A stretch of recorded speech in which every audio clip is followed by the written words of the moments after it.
तो बच्चों, आज हम आपको सुनाएंगे किस तरह से कृष्ण भगवान ने जरासंध को 18 बार हराया। तो 18वां बार का हो सकता है आज में नहीं आए, तो 17 बार किस तरह से हराया हम आपको वो बताएंगे आज। और इसके भाग 2 में आपको बताएंगे कि फिर किस तरह से कृष्ण ने द्वारका बसाई। तो आज की हम कथा का हम शुरुआत करते हैं। तो एक बार आपको हमने पहले ही बताया था कि कृष्ण ने कंस को मार दिया था। तो कंस को जब मार दिया तो उनकी जो 2 पत्नी थी उनको पति को मार दिया था। तो अब वो कहाँ जाती? तो फिर उनका कोई बड़ा बेटा भी नहीं था, तो वो अपने पिता के घर चली गई, जो कि मगध राज जरासंध के घर चली गई। बच्चों, ये मगध वही है जो आज का बिहार है। और जब वो वहाँ चली गई तो फिर बड़े रोते हुए अंदर गई और रोते रोते उन्हें पिताजी से मिली। पिताजी को देखा, बहुत रोई। फिर उसके बाद पिताजी ने पूछा, बेटा क्या हुआ क्या हुआ? तो बताया पूरा इंसिडेंट कि किस तरह से कृष्ण ने कंस को मार दिया, उनके पति को। जब उन्होंने सुना और देखा अपनी बेटियों को बहुत दुखी दुखी, तो उन्होंने वहीं प्रण कर लिया कि अब मैं पूरी दुनिया से यदु के जितने भी लोग हैं सबको हम मिटा डालूंगा। और क्योंकि कृष्ण ने कंस को मारा है, इसलिए उसकी पूरे समाज को मार डालूंगा। वो राजा बहुत ताकतवर था बच्चों, बहुत सारे दोस्त थे उसके अलग अलग जगह पे, और उसका बहुत मिलिट्री ताकत भी थी खुद की। तो उस तो वो अरेंजमेंट करने लग गया कि मथुरा को किस तरह से करें। हजारों चैरियट्स, हजारों रथ, हजारों घोड़े, हाथी और पैदल सैनिक लेके इस तरह के 13 उसने ना मिलिट्री के सर्किल्स बनाए कंस का बदला लेने के लिए। फिर उन सबको लेके वो मथुरा को के पास पहुंच गया और चारों तरफ से मथुरा को घेर लिया।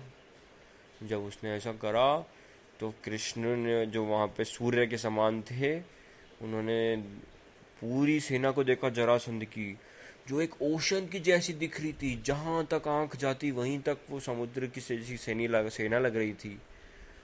फिर उनको देख के फिर मथुरा के जो सिटीजन्स थे ना बच्चों, वो भी डर गए कि अब इतनी सारी आ गए, हे भगवान हमारा क्या होगा। भगवान तो वहीं रहते थे उनके पास ही। क्या होगा क्या होगा, और शहर का क्या होगा।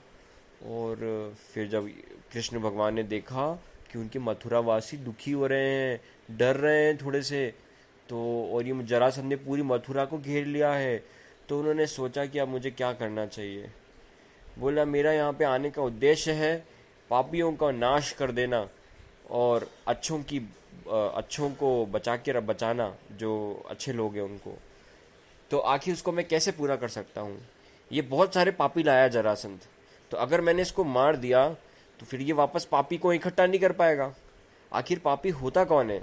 जो कृष्ण सोच रहे हैं कि जो मेरा विरोध करे वो पापी है। तो जो मुझसे लड़ना आया, इसका मतलब उसका नष्ट होना स्वाभाविक है। तो बोला, जो मेरे से नष्ट होना चाहता है वो तो पापी हैं, तो ये भर भर के ला रहा है, और मेरा काम है पापियों को मारना, तो इसको मैं नहीं मारूंगा। मैं एक काम करूंगा कि मैं इसके साथ आए सारे लोगों को मार डालूंगा सिवाय इसके। और इससे मैं अपने मनुष्य योनि में आने का पर्पस को भी सॉल्व कर दूंगा। यही मेरा कारण था यहाँ पे आने का, पृथ्वी पे। इस तरह से जब उन्होंने सोच ही रहे थे बच्चों, तभी आसमान से बहुत सुंदर सुंदर 2 रथ वहां पे आए, जो कि रथी के साथ थे, मतलब रथ चलाने वाले के आदमियों के साथ भी थे। उसमें बहुत तरह के वेपन्स भी थे, और बहुत सुंदर सुंदर झंडे जो होते हैं ना वो भी थे। और भी उसमें बहुत सारी कुछ चीजें थी, वो उड़ भी सकता था, और वो अंतरिक्ष से आया था। कृष्ण ने जब उनको देखा तो पास ही बैठे हुए बलराम जी से कहा, जो कि संकर्षण के नाम से भी जाने जाते हैं, बड़े भैया आप तो भगवान हैं इस संसार के। आप ही तो इस यदु कुल के संरक्षक हैं।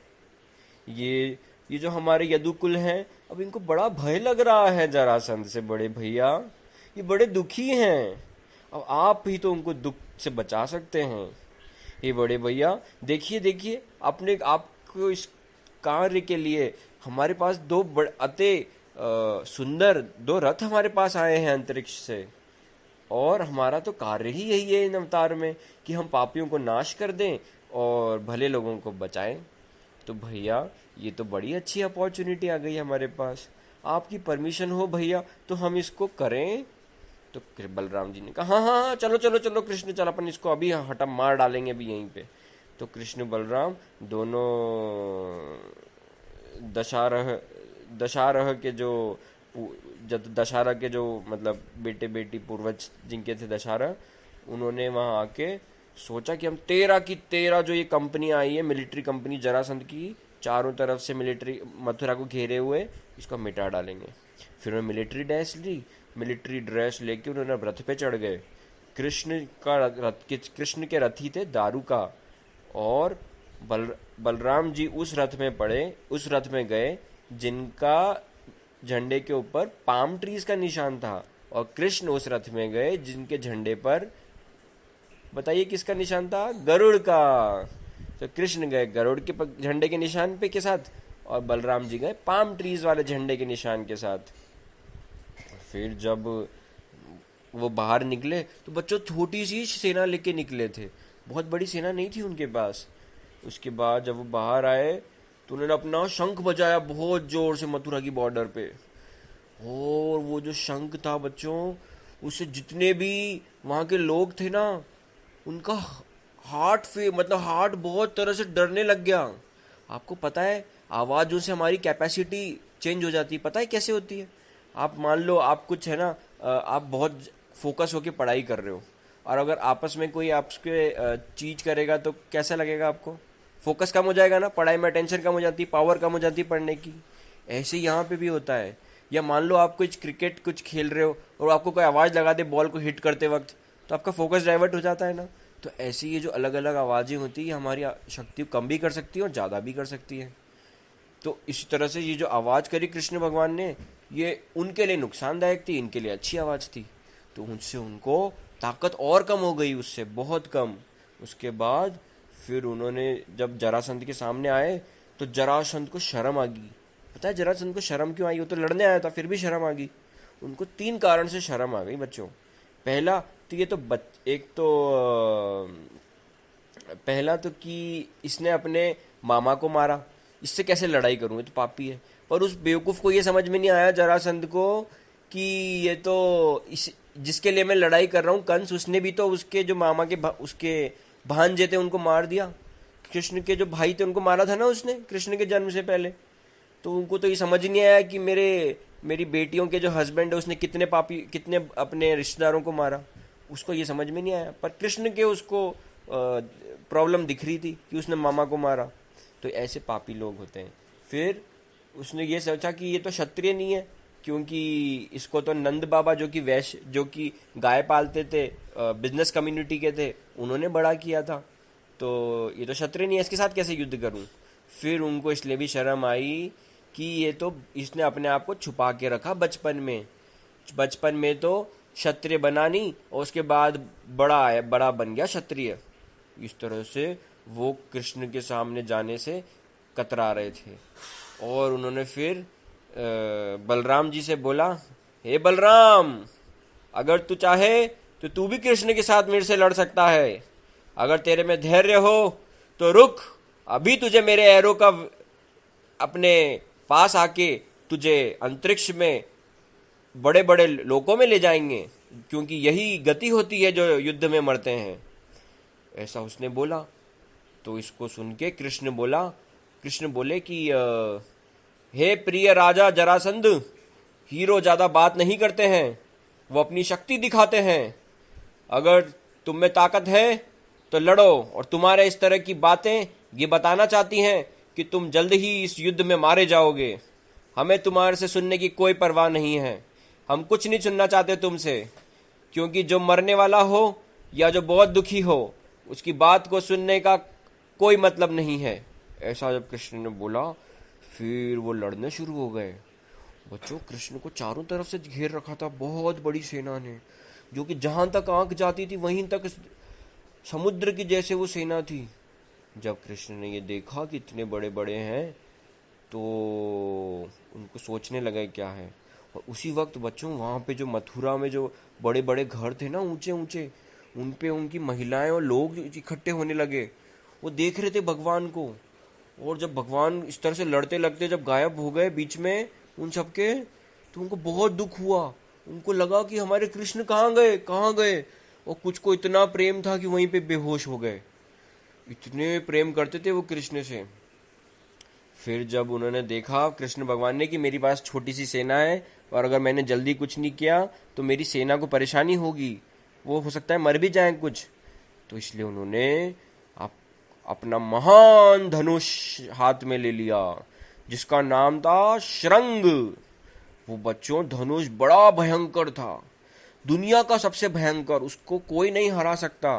और वो जब एक बार हाथ में ले लेते हैं भगवान, और फिर जब मारना शुरू करते हैं, तो उसके सामने आने वाला कोई नहीं बचता। बच्चों उन्होंने ऐसे फिर तीर निकाल निकाल के मारे, जैसे कि आप आंख से अगर देख रहे हो तो आपको सब जगह नीडल्स ही नीडल्स सुनाई दिखाई दे।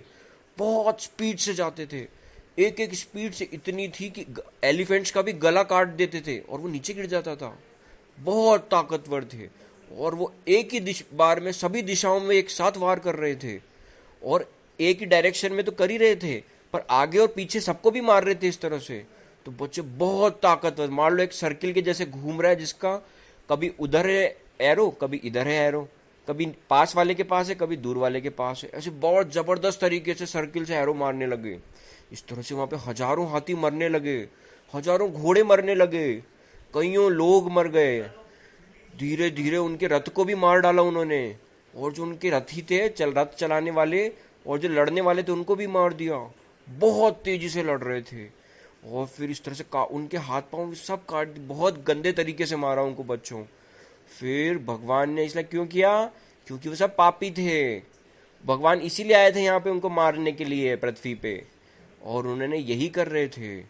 आखिरी में बच्चों पता है क्या हुआ, उनसे बहुत डरावना सीन हो गया वहां पे, और उन सबका वहां पे खून जमा हो गया, और उन सब में वो सब तैरने लग गए। बहुत गंदा हो गया बच्चों।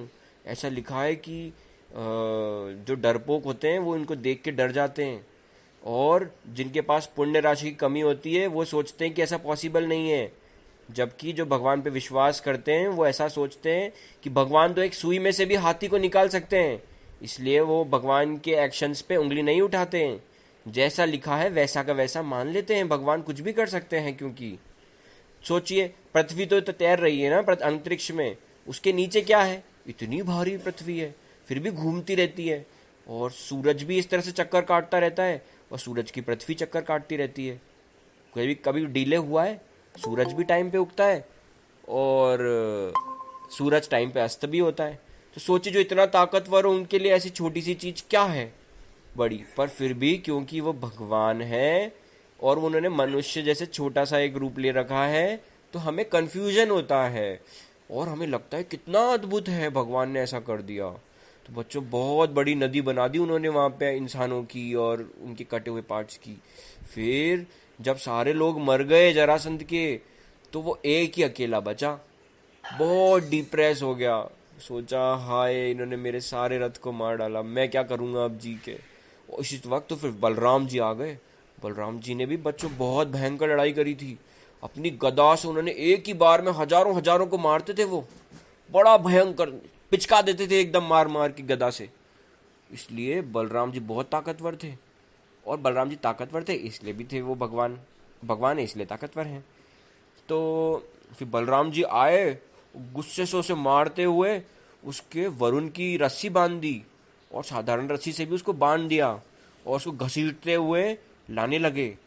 तब कृष्ण जो थे वो वहां पे आए, उन्होंने सोचा कि किस तरह से इसको हम यूज कर सकते हैं।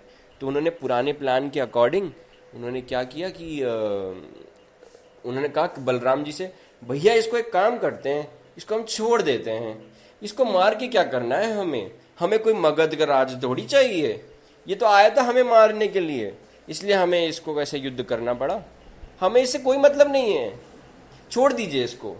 तो बलराम जी को जब ऐसा बोला कृष्ण ने, तो बलराम जी ने कहा ठीक है जा।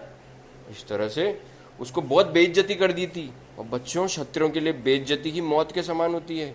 फिर जब वो इस तरह से उसके और भी कुछ बड़े बड़े राजा लोग बचे थे, उनके साथ छूट के जब वो घर जा रहा था ना वापस, तो उनके लोगों ने, जो उनके दोस्त थे ना मिलिट्री वाले जो राजा थे, उन्होंने उससे कहा आप इतने उदास क्यों हो? ये तो सिर्फ आपके किस्मत के कारण हुआ है, आपके बुरे कर्म थे, इसलिए आप हार गए।